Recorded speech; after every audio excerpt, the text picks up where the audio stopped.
पालकमंत्री पदासाठी भरत गोगावले यांनी अघोरी पूजा केल्याचा दावा राष्ट्रवादी काँग्रेसकडून करण्यात आलाय। राष्ट्रवादीचे नेते सूरज चव्हाण यांनी गोगावल्यांचा पूजा करतानाचा व्हिडिओ शेअर केलाय। त्यावर आपण केवळ पूजा केली, अघोरी पूजा नाही असं स्पष्टीकरण गोगावले यांनी दिलं होतं। आता पुन्हा एकदा गोगावल्यांच्या मंत्रिपदासाठी रायगडावरती नवस केल्याचा आरोप संभाजी बिग्रेटने केलाय। संभाजी बिग्रेटचे संतोष शिंदे म्हणालेत, भरत गोगावलेंनी मंत्रिपदासाठी रायगडावरती नवस बोललेत आणि गोगावले यांनीच ते मान्य केले, त्यामुळे मंत्रिपदावर राहण्याचा नैतिक अधिकार त्यांना नाही। रायगडावरील अघोरी कृत्यांचा नवसाचा जाहीर निषेध आम्ही करतोय।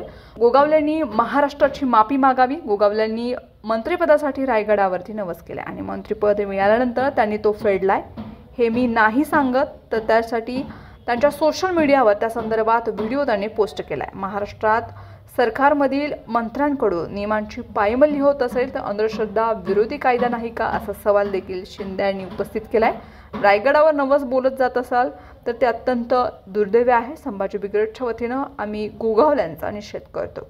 गोगावल्यांनी मुख्यमंत्री एकनाथ शिंदे यांनी मंत्रिपद दिलं नाही तर त्यांच्या अघोरी कृत्यामुळे ते मंत्री झालेत असा अर्थ निघतोय। रायगडावर ते नवस करून शिवप्रेमींच्या मनात शिवाजी महाराजांच्या आदर्शाचं स्थान आहे, त्यालाही छेद देण्याचं काम केलंय। उद्या रायगडावर नवसाची बोकडं कापले जातील, त्यामुळे गोगावल्यांवरती कारवाई करावी असं देखील संतोष शिंदे यांनी सांगितले।